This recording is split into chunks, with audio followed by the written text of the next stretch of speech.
So, hello, everybody. Hello. Welcome Hello. to the Humblewood 2 design class. I am Allie. Most of you know me from off screen. I am typically producing these live streams, but today I am delighted to be one of the co-hosts of the stream. And with me, of course, is Verity, who probably at this point needs no introduction. Verity is one of our incredible content creators for Humblewood and is actively working on the Humblewood 2 project. And with us as well is Torin. And I believe some of you might have seen Torin on one of our previous live streams. Torin is one of the newest members to our team. He is our fearless project manager. And Torin and I are hoping to learn a lot in today's live stream as Verity kind of walks us through. Very No much. pressure, Verity. No pressure. Verity is going to be walking us through kind of the So, process of converting content from the 2014 rules of D&D into the new 2024 edition rules of D&D. So Verity, I'm going to let you kind of take it away and we'll go from there.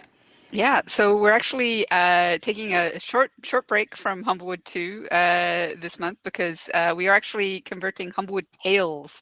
Humblewood Tales being the book of adventures and lore and also some fun player options that is kind of like a 1.5 if for Humblewood. You got Humblewood Tales, and then Humblewood 2 is on its way. And so we're like, as we did for Humblewood, the original book, we updated all of the player-facing material for the 2024 rules, the 5e plus, as we're calling it. And that was released to everyone who backed Humblewood, who's bought Humblewood on our website. So yeah, if you if you did that and you haven't checked it out yet, and you're interested in the 2024 rules, then please go ahead and take a look at it. And now we're doing the same for Humblewood 2, and no, for Humblewood Tales, because we want people to be able to enjoy Humblewood in whichever way they want. We're still supporting the 2014 rules, but we know that some people are like starting to convert over to the 2024 rules, and we want you to be able to enjoy Humblewood with whichever rules you choose. So we've got here on the screen one of the subclasses that we're going to be converting today. We're starting off with the subclass because they're one of the things that has changed probably the most. Races have also changed quite a lot. There aren't any new races in Humblewood Tales, but there's 3 new subclasses. There's a bunch of feats. And so, yeah, we're going to start off with the wizard, and who is the leyline wizard. This lovely, I love this piece of art that we've got on the screen here. And at the moment in this document, it's just the text from Humblewood Tales. So if we scroll down to take like the second page, you'll see this is what the book looks like before our amazing graphic designer makes it look beautiful. And so yeah, this is what we've got. And I think the philosophy that we are taking with our conversions is we want the story of the subclass to remain the same. So even when the mechanics change, which sometimes has to happen just because of the way the new rules work, we want that feeling of playing this to be the same. I have a question. Oh yeah, please. So when you say the story of a subclass, what does that mean exactly? Because I think when it comes to people wanting to like either create their own subclasses or explore new options, that can be something that a lot of people get curious about. Yeah, so the story is like the most important thing about the subclass. It is the thing you have to work out first. It is the thing you always have to come back to.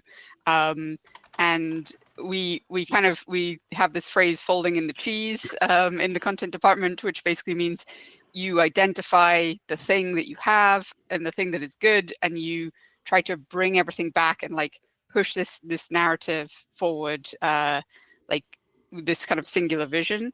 And for a subclass, that's kind of its story. It's like, if you think about like the classic archetypes in fantasy, it's like, how can you give someone the feeling of playing as that archetype? And so for this, like for the leyline wizard, the lore about ley lines. This is something from our own world. The idea that like there are these lines of energy that connect across the landscape, and that the landscape is informing the magic, which ties in very deeply with a lot of the Humblewood lore. Like that is the story of it. It's like this is a wizard who is kind of like bridging a little bit into druid, but from like an academic point of view. But they have that connection to the land, which maybe other wizards don't have. Yeah, I had a character that was actually built off of that same concept a ways back. That was like an arcane cartographer, was how I called it, and he would basically go around mapping ley lines. So if anyone likes the idea with wizards exploring like different magic sciences and like map making as like a neat thing, we love maps. We love seeing how things are laid out, right? So it's like, okay, what if we make a chart for what ley lines look like? That's kind of cool to think about. So yeah, that's very much, like if you have that kind of concept in mind, like the ley line wizard works really well with that. You could, like, there's other kind of story concepts you could play with, like, oh, this would be a great druid multi-class. This is maybe started out as a druid, but you've taken a more academic bent, or vice versa. And or that you've had some kind of like mystical experience with a ley line, and going from kind of just your books to like studying the land, as a source of knowledge. So there's loads of really fun ways to play with it, and like the story, like for a subclass to really work, it's got to have enough breadth that you can find all these fun like inspirations within it. So any other questions before we dive into some fun text editing?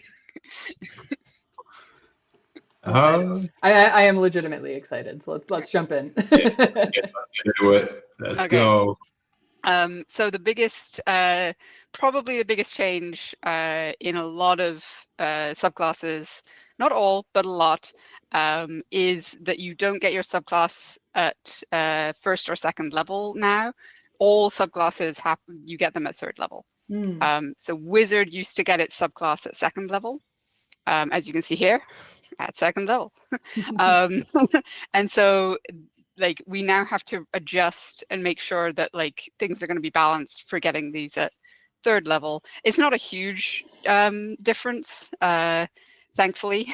Like some of the like lore story stuff can be a little bit strange, but that's thankfully not our problem, and players come up with excellent creative ways of explaining these kinds of things.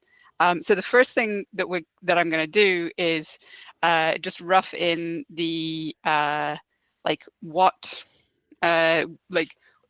is the first thing you get.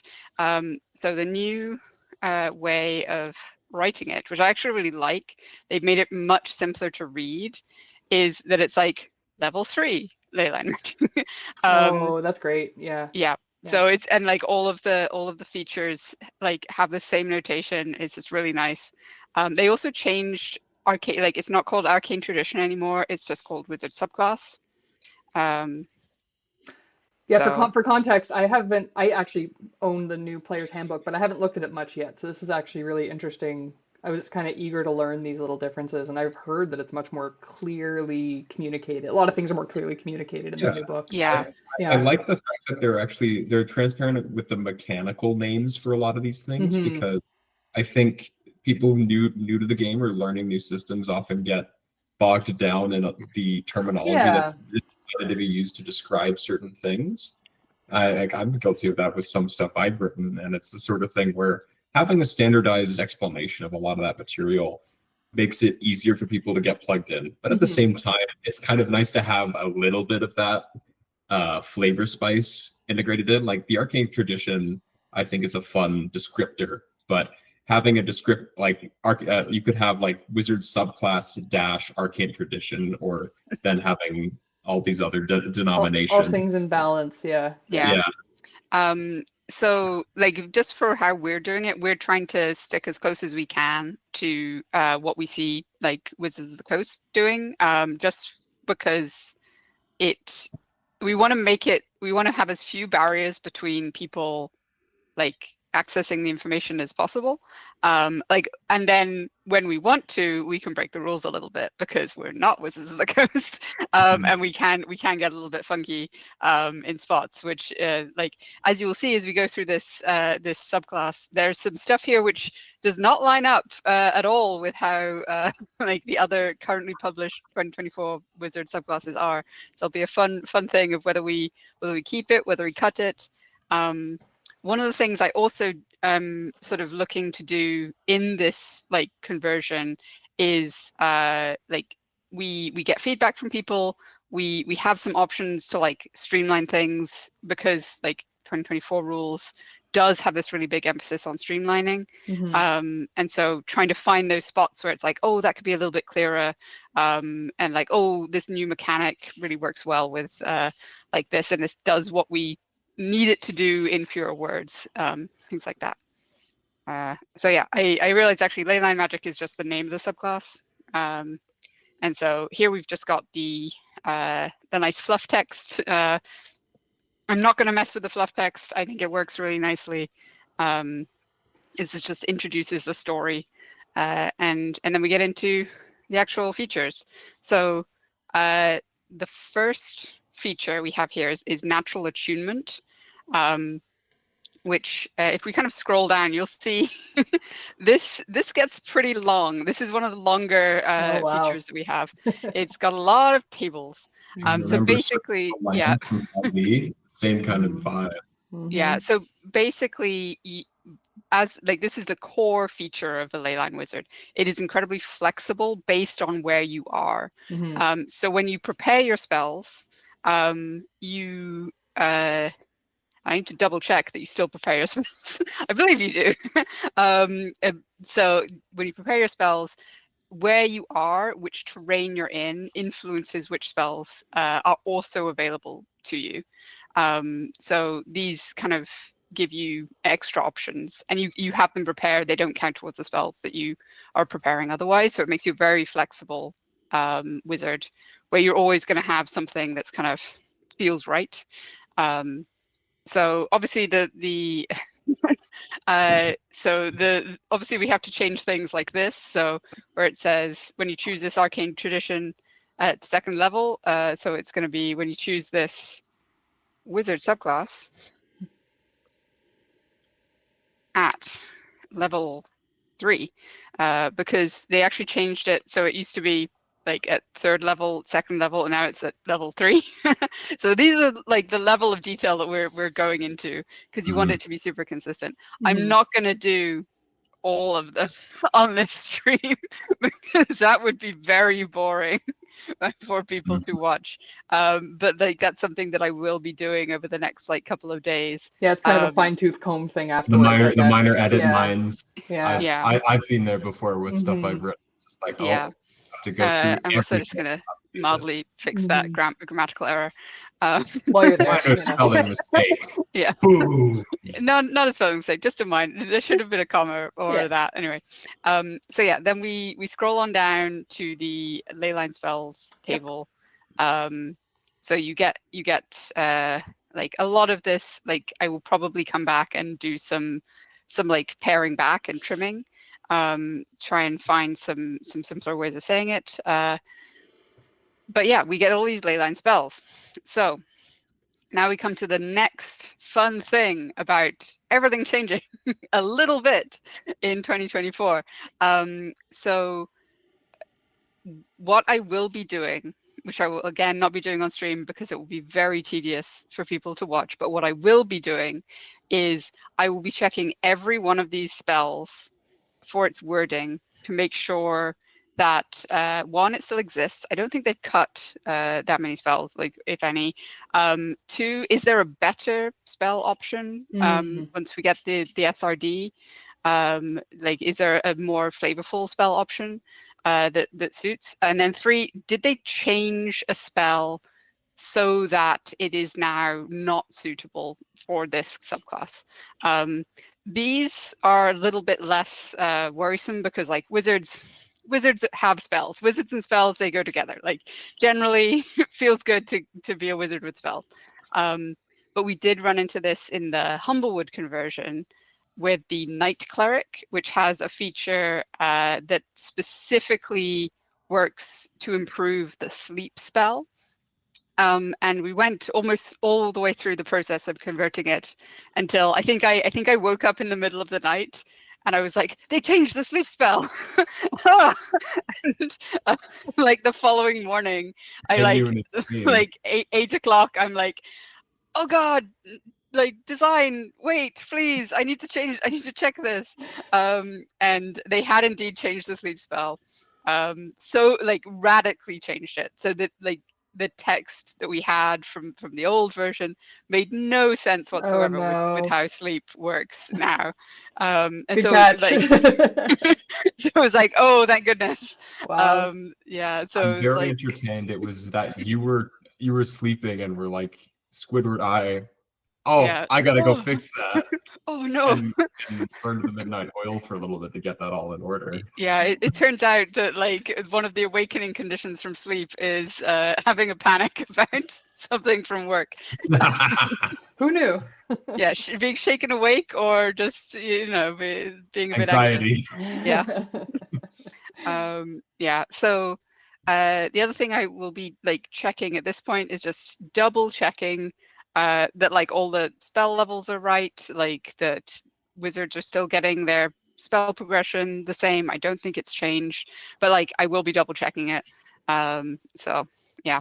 So we got all these fun spells. They're very cute. And this is really the heart of the subclass. If you see a spell with an asterisk, that means it's a spell out of Humblewood Tales. And so I think we will be, I'm trying to remember if we'll be publishing the spells alongside it. I think we will be, just so it's like you can use the PDF all in one go. You don't have to have 2 PDFs open. You don't have to have your book and this PDF. So I should say my isn't me acknowledging that we will be or not be, but I think we might be. I'm not 100% sure. Yeah. It's regarding the spell lists. So these are all based off of natural locations. Like you have the Arctic, your desert, forest.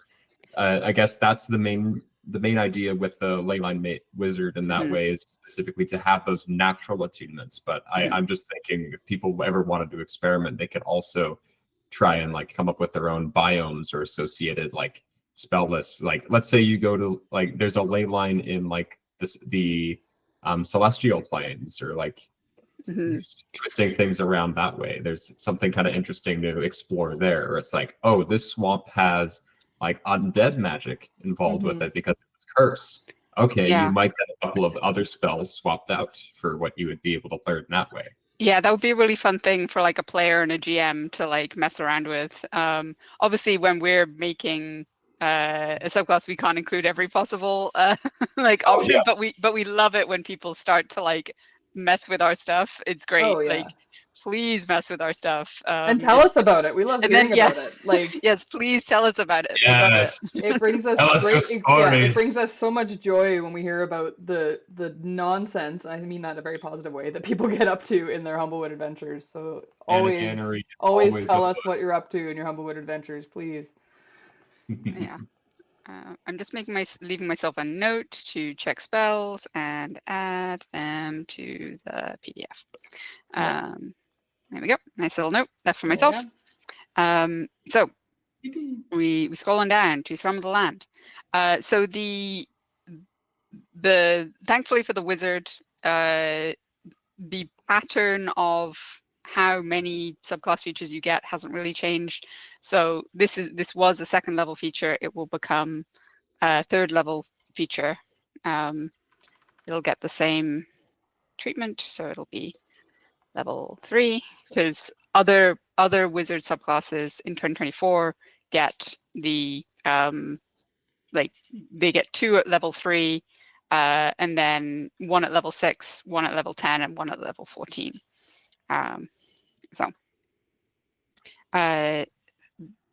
This still makes sense. Like you're getting your better increase, your increase at 14th level. That lines up with getting another subclass thing. That's nice. So we just go through, hit all these, make sure that they all line up, and then we can actually get them looking nice. So, and it'll be at level 6. I So. did have a question regarding how some abilities scale. Like, how do you so designing subclasses, it's always kind of interesting thinking about the main ability tool and like toolkit of things. So when you get to the point where you are thinking about how abilities scale as a character levels up, and those different thresholds based on what exists already, what are the things that you usually like to contemplate, kind of that fit you want to like balance between the flavor of the subclass itself and that story we talked about, and the actual mechanical capabilities of the player? So the big one is tiers. So you'll often see things shift when you get a proficiency bonus increase. Those big shifts. So it's like level 5 and level 9 and like so on and so forth. But then that is, you're already getting a big power bump at those points. And so for some subclasses, you see that those shifts happen like in between levels, where it's like you get a little bit extra, like just a little bonus to kind of keep you going because you're getting that feeling of progression. In terms of deciding whether a feature gets an improvement, it tends to be like, is this feature still viable at higher levels, or will it just, like, you're never going to use it past level 12, for example, because you have better things to use your action on. And if you want it to still be useful, you've got to like, either it's just got to be a solid mechanic that will always be useful. If it's something, especially when you have dice involved, like, you maybe want that to scale up. Another way of scaling things up that I really like, because it's kind of built into the game, is scaling with times per proficiency bonus. So you are getting that, like, number of times per day equal to your proficiency bonus. That's a recent change, right? The increasing of like things being able to be used a certain number of times based on proficiency bonus. Because I feel like that's come in later D&D 2014 edition, and then 2024 I think is just standardizing that as a baseline. So there might be some adjustment involved with some of the things that have already might be made already. Yeah, like it's definitely a thing that I think has emerged as like one of the better design, like kind of pieces that you can add to the jigsaw puzzle. You don't always want to do it, like, depending, because you do want to balance the making sure that something isn't too powerful. But for kind of those like medium power things, you don't want to have always on, but you don't want to be like based necessarily on long rests or short rests, or even just like once per day. It is that nice feeling of progression as you go through, especially for a feature you get really early on. It's nice to have that. So, and that's like something that we might look at here at level 10 with natural disruption. So it's like by level 10, you can basically, you get a free counterspell or dispel magic without expending a spell slot at the highest level available to you. So highest level available to you is like chomping a bit from the warlock, because wizards don't usually get to do that. And this is fairly powerful, which is why it's on a long rest at the moment. But like when we come to look at like other things that people get at 10th level as a wizard, it's like we want to make sure that that is still in line with it. So if we look at like the evoker, I think the 10th level they get the they get empowered evocation. So basically whenever they cast a evocation spell, they add their intelligence modifier to 1 damage roll of the spell. So they're getting like a little boost on magic all the time. Like, this is obviously a very combat focused thing. Like, evoker is very combat based, so they're getting their like passive win more button by having more damage all the time consistently on anything that they're doing. Yeah. And the fact it's like on multiple rolls is what's, or like you on one roll out of, if you're doing like multiple, is like a really good part. And then like, but then we look at the illusionist, and at their 10th level thing, theirs recharges on a short or long rest, and it's basically a free kind of free miss. Like you get to miss, make an attack miss, and so we have to balance like, is counterspell and dispel magic as impactful as like getting a single like get out of jail free card on a Right. attack. It is, I would say it probably is, just because, well, it is and it isn't. It is in very specific circumstances incredibly powerful if you are fighting another wizard, if you're fighting something with spells. However, because monsters are not spellcasters in the same way as they once were, like this is actually probably something we might want to like give that little power bump to, and say short or long rest, because like I think it's going to be up to GMs to rule like if a spell attack from a monster counts as a spell. I would say yes, because counterspell has fun moments. Like you want to have that like, no, like I defy you. Like a Finger of Death as a mechanical ability, right? As opposed to being listed as a spell. Yeah. It's still technically a spell name, so yeah, that should be counted as a spell for the sake of a counterspell effect. Yeah, I think a lot of people are going to go that way. I hope that becomes the norm, because yeah, counterspell is counterspell's fun sometimes. It's fun to mess with the GM. If you're a blue player, absolutely. Yeah. GMs don't always think counterspell is fun. But. Yeah. So yeah, I think I'm gonna bump this to short or long rest. Like I'll probably end up having a chat with Jordan about it later. But just to make sure that like it is still fun to play with this. Spell magic angle, I think, is also underappreciated, because being able to cast a spell magic at 9th level, let's say you get to like max level with a wizard, just like for free, is a really strong ability. Like, like counterspell, everyone knows because it's counterspell, but never underestimate the power of dispel magic. For sure. So, yeah, okay. So then we get to 14. Leyline weaving. Leyline weaving. Leyline weaving is quite long. It's wordy for sure. Yeah. That's a chunky one. Yeah, it is fairly large. Yeah. It's fairly large. It's got a lot of like really fun flavor, which I will probably not cut, because I think it's Humblewood. It's gotta have that flavor. But and it really is like a ribbon ability. It basically lets you switch those spells that you get at the beginning at level 3. But it takes an hour. Like this is a preparation thing, and it I think could do with like a little bit of an overhaul to make it feel like it's a really fun story ability. But I think we can make it a little bit more practical, to like maybe give it one more benefit to like doing this, or shortening the time. If we say like expend a X level spell slot, and maybe do a table of like you spend a spell slot to make this switch, and you can do it real fast, like if you really need to. That might be something.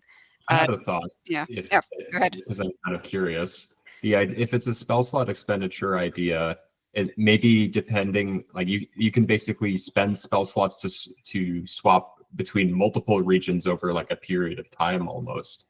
So like you can either spend an hour meditation to swap one for free, or you can spend like a third or level or higher spell slot and immediately go from, oh, I'm in the desert, nope, I'm in the Arctic. Yeah, that's Or what I something. meant. Yeah. Yeah, that was what I was saying. It's like you lower the time based on the level of spell slot that you're willing to shell out for. Yeah. So like a fifth, like if you drop a 9th level spell slot, it's like instantaneous bonus action. Whereas like maybe a Or being 3rd able to level. like channel multiple, Yeah. right? So you have, it's a sort of thing where like meditating lets you attune to like an additional. Oh, I don't know. this is about creating a new Oh, ley line. I see. So it's like you are essentially like drawing the energy of a different terrain into the terrain you're currently in. Okay. This is also the like only way at the moment you could get your ley line spells active in a city. So Oh, because that's a good there is point. not an urban one, which is less of an issue in Humblewood, because pretty much all the cities are also trees or grasslands or They're mountains. very integrated with Yeah, nature. they're kind of within the regions of choice there. Yeah, we Yeah. don't really mess with the urban terrain Kind in of a Humblewood. Coruscant Yeah, style thing going on. yeah, Mm-hmm. but we do want these subclasses, like even if you aren't playing a Humblewood game, or you're taking Humblewood characters into a different like realm that like the GMs come up with themselves, or even one of the other published ones, we want them to be functional. So yeah, which is kind of kind of important, that if you're like, oh yeah, we're gonna do a big urban campaign, it's Just a like, oh little. yeah, Somebody jumps none of in. Playing a ley none of my line features wizard. work. Yeah, let's I go. mean, what Bring it was it? on. Wasn't there like a Ghostbusters movie that had you had ley lines as like a big plot point element, Yeah. and like New York was like a ley line crossover? Or am I thinking of Gotham and No, I think Batman? that was the female Ghostbusters movie, wasn't it? It must have been.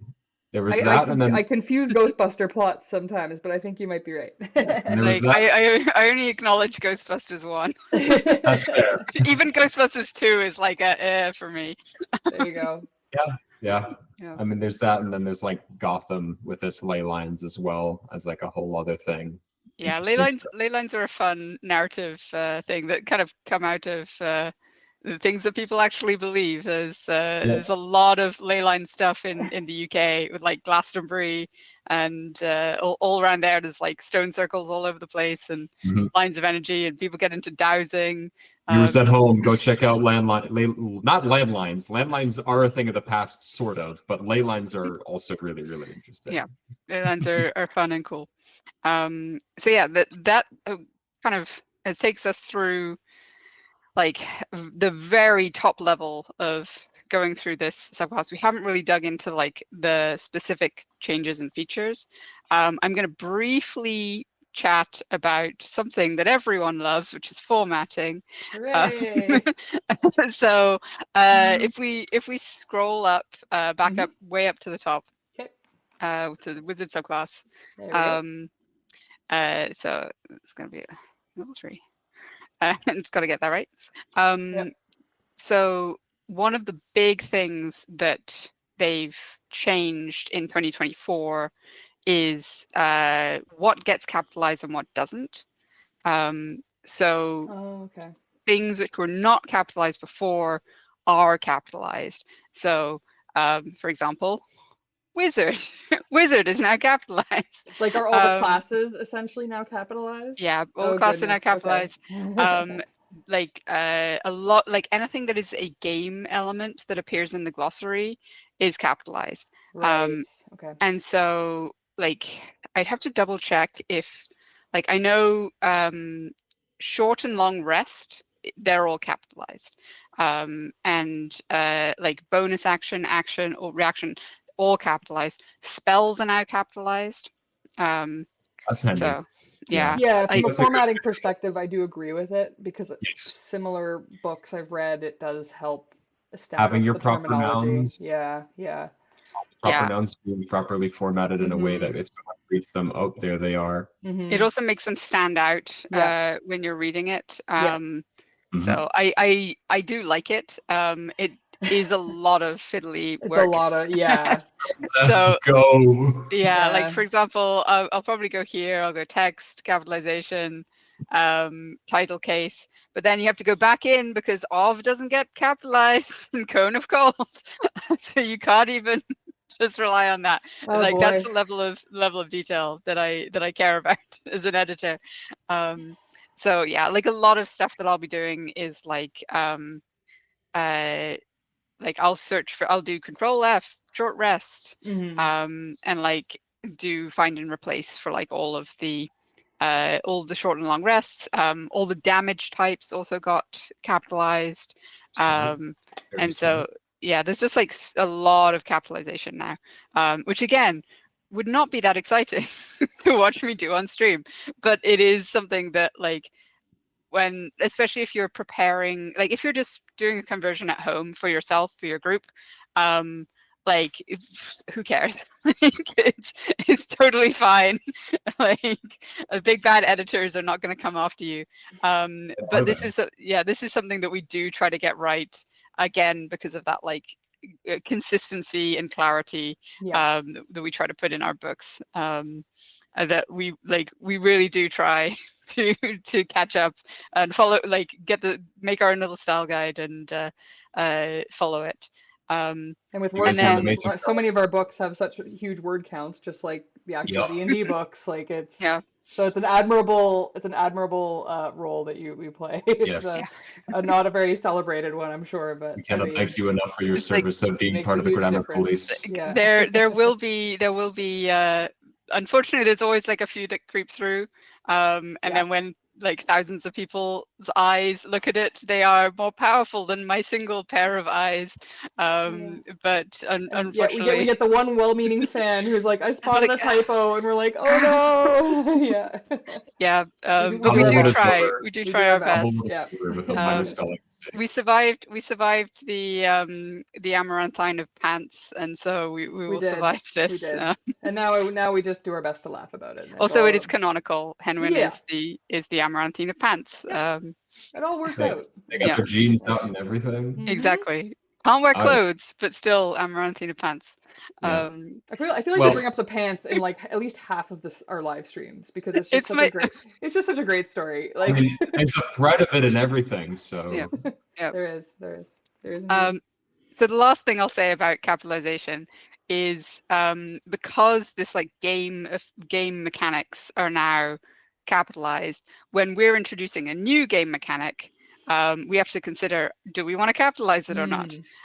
So here I'm probably going to capitalize ley lines all the way through. So this is something I did in the Humblewood 1 conversion, is glide, because glide is this huge feature, like all the bird folk can glide, and gliding is a game mechanic. And so I went through and I was like, executive decision, glide gets capitalized. It's same as like swim or something. Like that. Like if you were to say while dashing you can do X, it's like while gliding you can do X. So. Exactly. So that's something we kind of look at.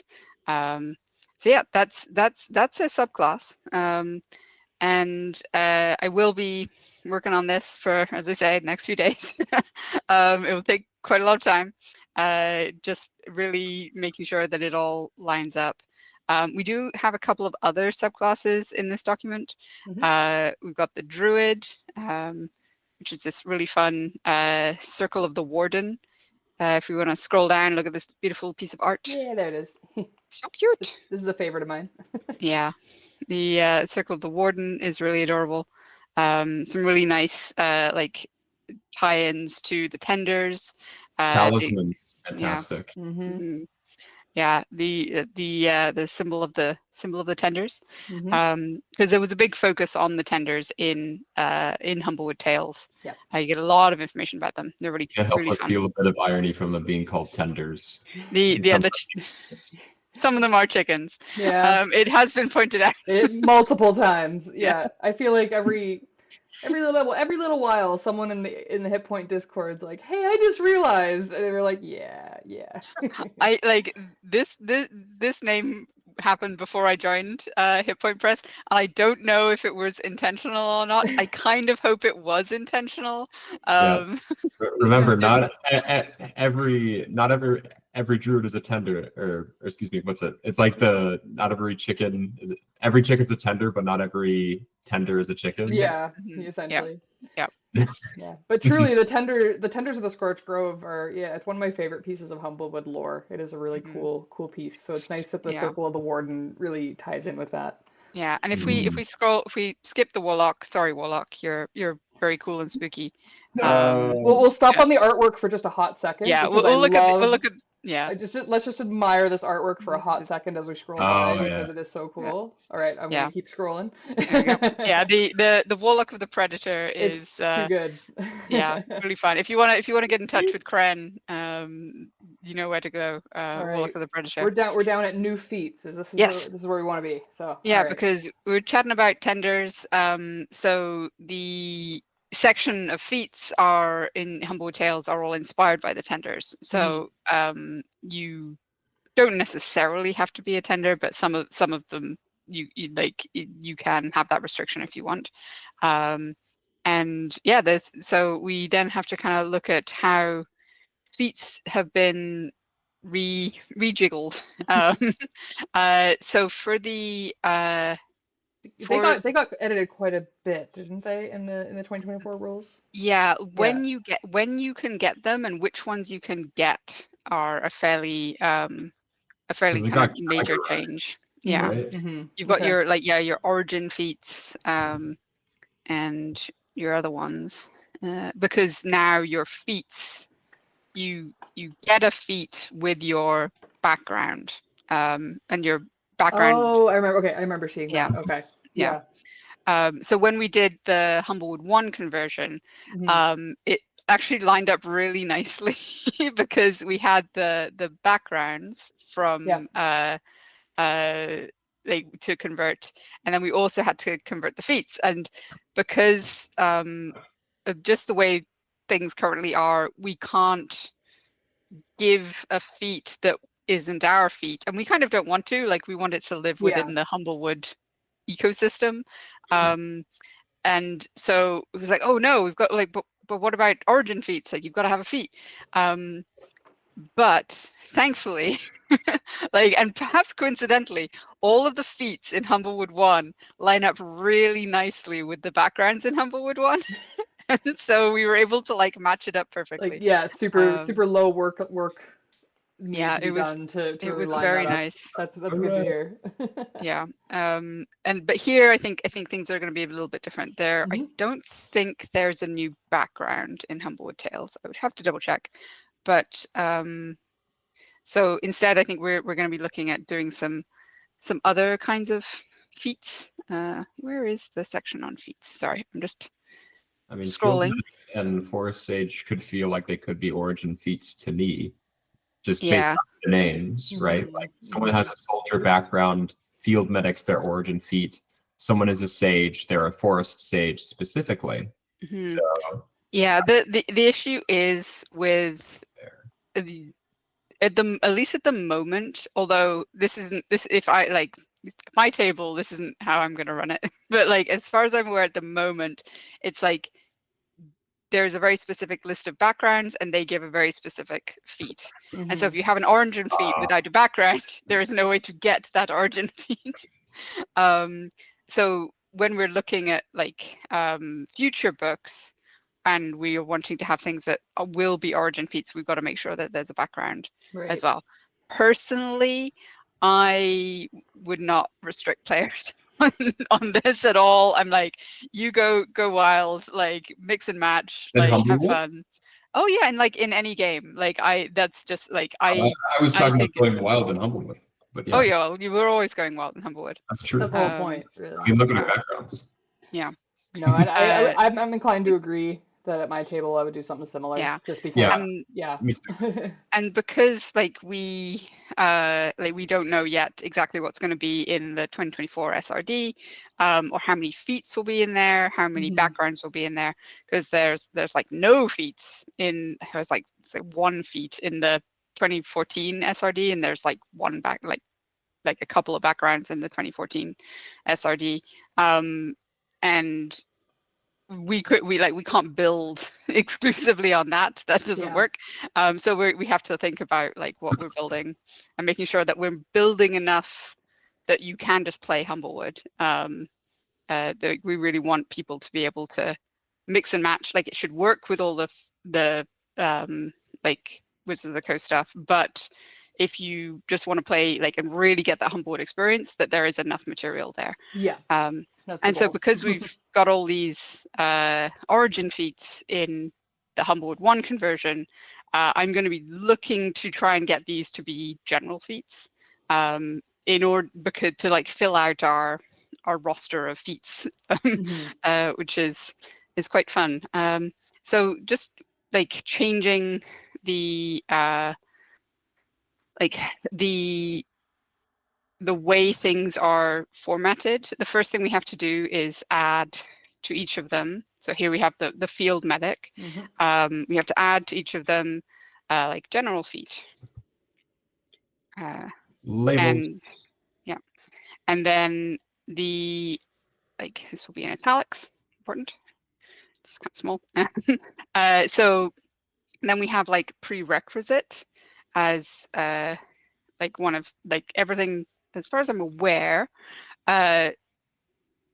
Feats in general all have a prerequisite. Like at the minimum, they have a prerequisite of level 4 plus, which is kind of the time you would be first taking a new feat, getting your like getting some like access to feats. Yeah, so it's like at the very basic thing, just prerequisite level 4 plus is the other thing.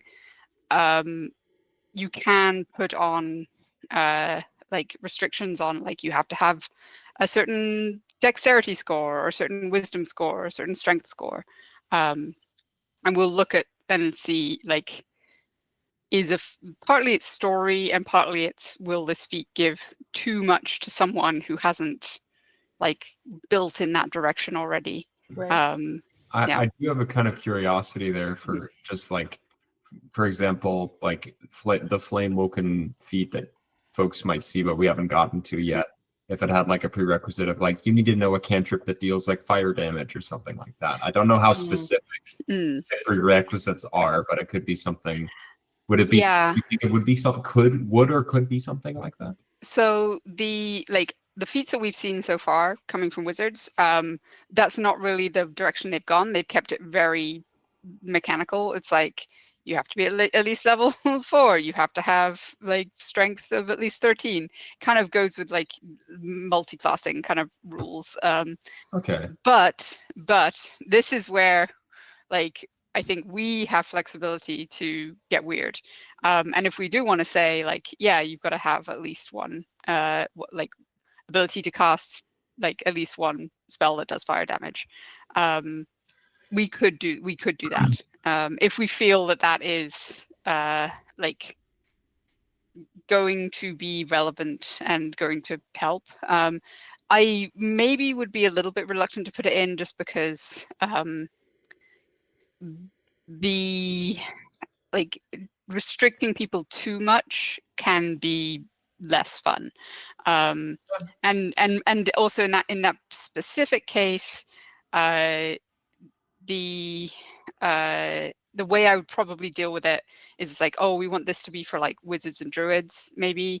Like a druid isn't necessarily going to pick up fire spells, but we could restrict it to prerequisite like wisdom or intelligence of at least 13.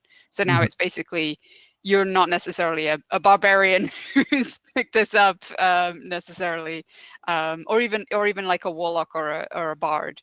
Like you might have the like that like your intelligence or your wisdom over that threshold, but it kind of puts a little bit of a kind of boundary around it without getting so specific that like, oh, but my druid loves ice spells, like so I didn't take any fire spells. Like that seems like a bit of a bummer.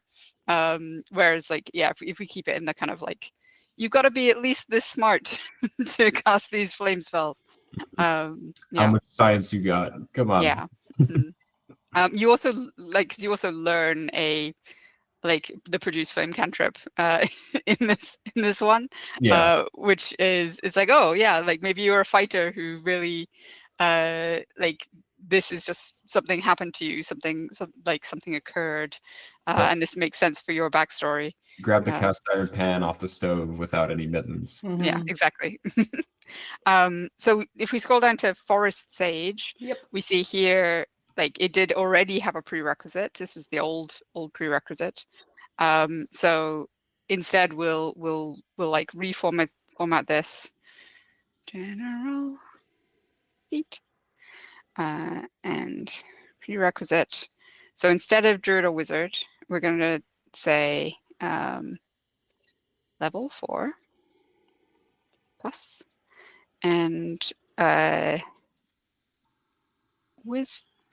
intelligence or wisdom. Or wisdom 13 loose, because that then catches wizards and druids who will hopefully, if they built their character correctly, have an intelligence or wisdom above 13.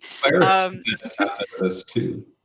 I did once play with someone who built a wizard with like an intelligence of like 10, and she just kept trying to have her gnome hit people with things, and I was like, "But you're a wizard," and she's like, "Yeah, but I miss all the time." I'm like, "Because you're with the heart of a fighter." Yeah. So we had a bit of a chat about optimizing her character after the first session. It was a very fun gnome, but very incompetent. Unfortunately, the maths it comes for us all. True.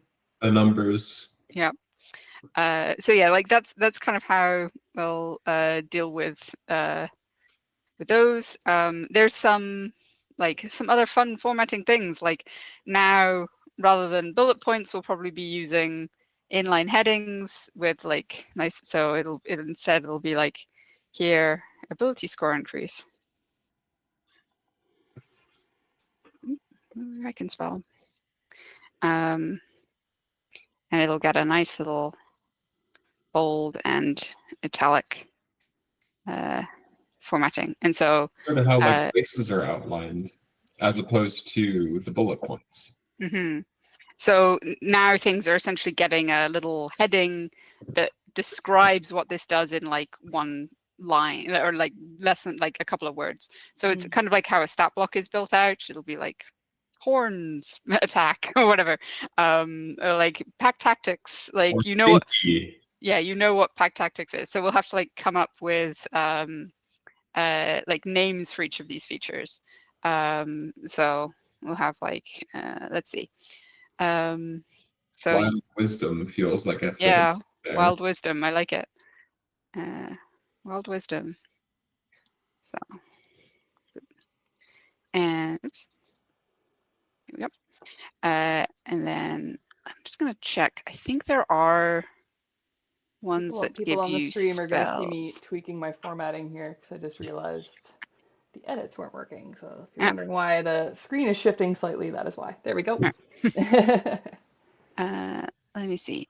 Do any of these give you a spell? I'm just checking to see if they have a existing phrasing, because we do want to keep phrasing the same, because if you already learned pack tactics, and you all know what pack tactics does, you don't want to learn like flock tactics, like if it's the same thing. Same thing. Yeah. They're getting out of hand. They developed a whole new mechanic just for themselves. Yeah, like if it's exactly the same mechanic with a different name, that is a pet peeve of mine. I'm like, no, you get you get the same name.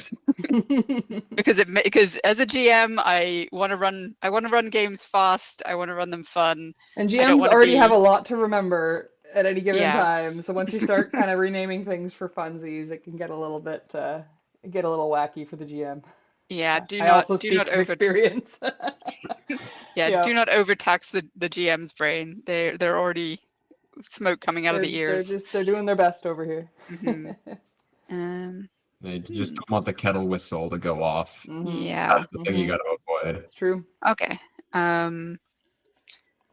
Okay, there's one like the Fey Touched gives you a thing called Fey Magic, which gives you spells. So I'm gonna say we call this Forest Magic for now. I was going to call it thinking wood magic. It also makes sense. Or wooded magic. Yeah. Forest is a bit more direct, I guess. That's true. Yeah. It ties in with forest sage. Yeah, Sage, exactly. forest Exactly. magic. Ties in Yeah. with the name already. Yeah. Mhm. Yeah. Yeah. And we have plant mender. This already had prerequisite wisdom score of 13 or higher. So general feat. General feat. They got to make a song out of Yeah. that. Oh yeah. But here, like they've really made things nice and short, which I appreciate. Pure words. So rather than wisdom score of at least, you can just do wisdom 13 plus. Like it's so much shorter, it's so much neater. It I makes really so much. like. It makes sense. Yeah. Like it's the same Yeah. information. That's 5 words and 2 numbers. Yeah. It's very, very nice. Love that. So let's give these some names because this is a fun thing that's doable right now. This will probably be one of the last things we do because we only got about a couple more minutes here. Yeah. Okay. It was reminding me of the plant or like the plant water benders from Avatar a little bit. Yeah, a little bit. Yeah. Those swamp guys. Plant bender. Plant mender, plant. I feel like the cabbage guy was actually a plant bender. Oh, and didn't tell anybody.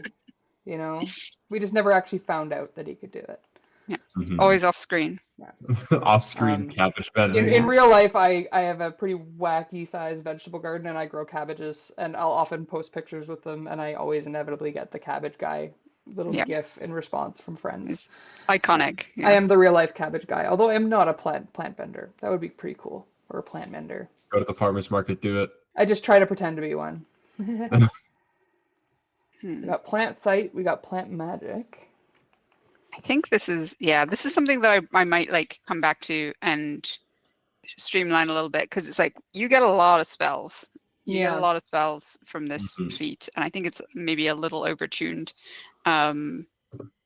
Like it's like they're nice. Like obviously men plants make sense, surely makes sense.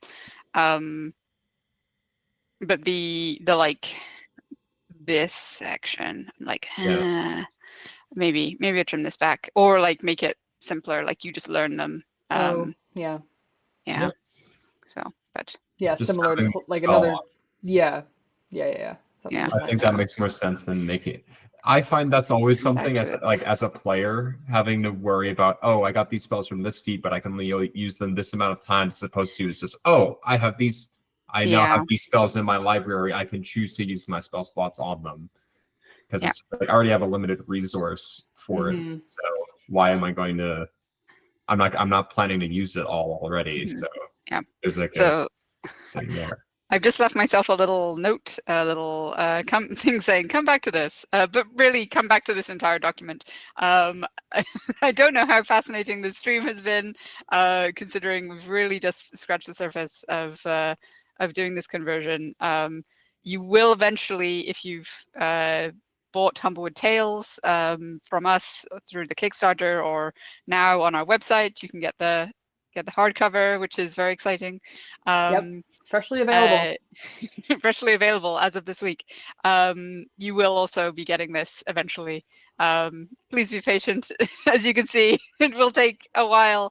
Yes. Always remember this when you're wanting the new content or content updates from us. We are not a large company. We are just.